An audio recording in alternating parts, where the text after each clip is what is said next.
everybody, welcome back to the channel. Now in today's video, I'm going to share with you a little bit of my thoughts on the iPhone 15 Pro Max that I've been using for almost a month now. Now today's video is going to be based on the experience today.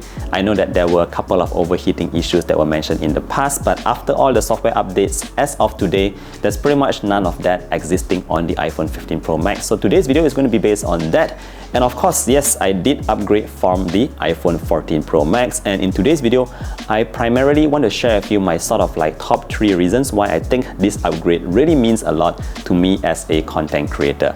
Now before we begin, it's also worth mentioning that this video, the way I use the iPhone might not be similar to everyone out there who is using. So I'm just going to share this based on my personal use case and let you know how I use this iPhone and what I use it for.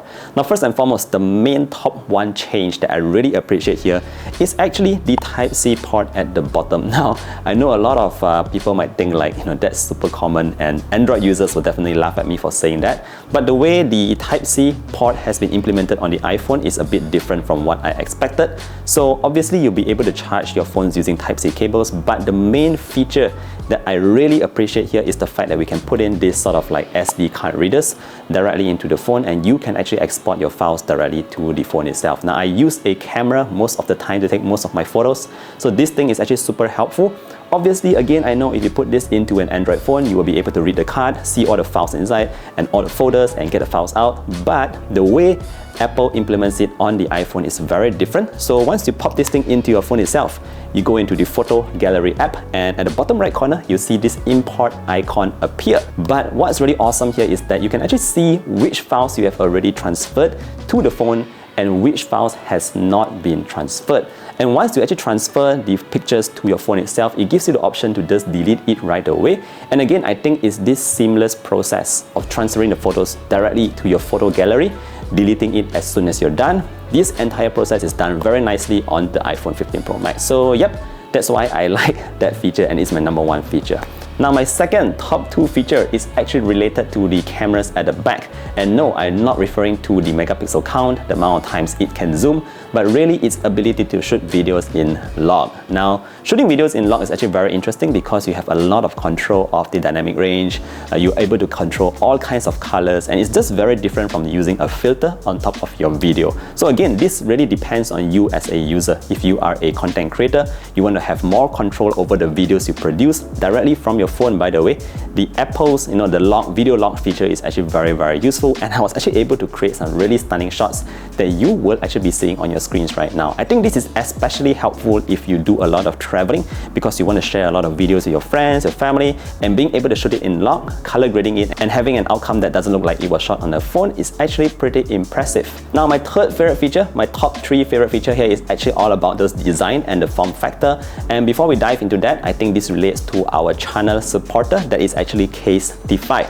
Now I'm sure a lot of you guys have heard about the brand Casetify, and this time around they actually came out with a new very clever case. It's called the Impact Ring Stand case, and just like the name suggests, we do have this ring that is at the back here that is actually on the camera lens itself.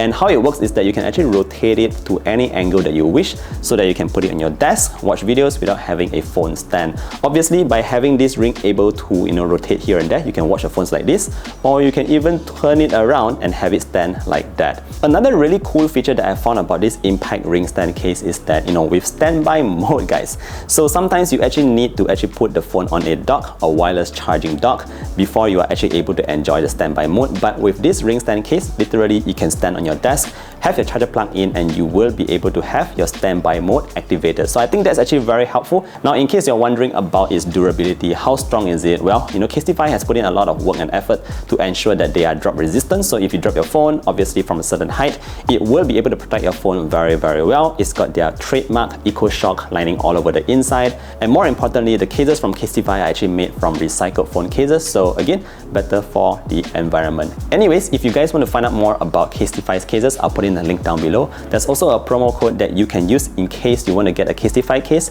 You might as well get it with some discount. But anyway, just wanted to say a quick thanks once again to Casetify for supporting the channel and providing me with a couple of phone cases. Anyways, back to the video. Yeah, on the design and form factor, like I said, it's very much smaller. It's also slightly slimmer. I noticed that just using the phone itself, it's just so much less of a burden compared to carrying the previous iPhone 14 Pro Max because it's a bit more heavier. You might have actually heard this already from other tech reviewers, but yeah, it's actually true. The lighter weight actually makes it so much easier to hold and use. Oh, one more thing before we end, I thought I should mention also the side button. Personally, I do still prefer the switch, the mute switch from before, because the only feature or the only function that I use for this side button is actually to turn my phone into silent mode or into non-silent mode, whatever that is.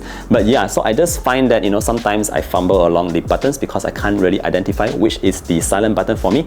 But I guess that's just myself, and maybe other people want to use it for some other shortcuts. At least you have that there. With that said, that pretty much wraps up today's video. Thank you for watching all the way till the end. If you are already using an iPhone 15 Pro Max, let me know your thoughts. If you're using a previous iPhone, let me know as well. Thank you, and I'll see you guys in the next one. Stay safe. Bye bye.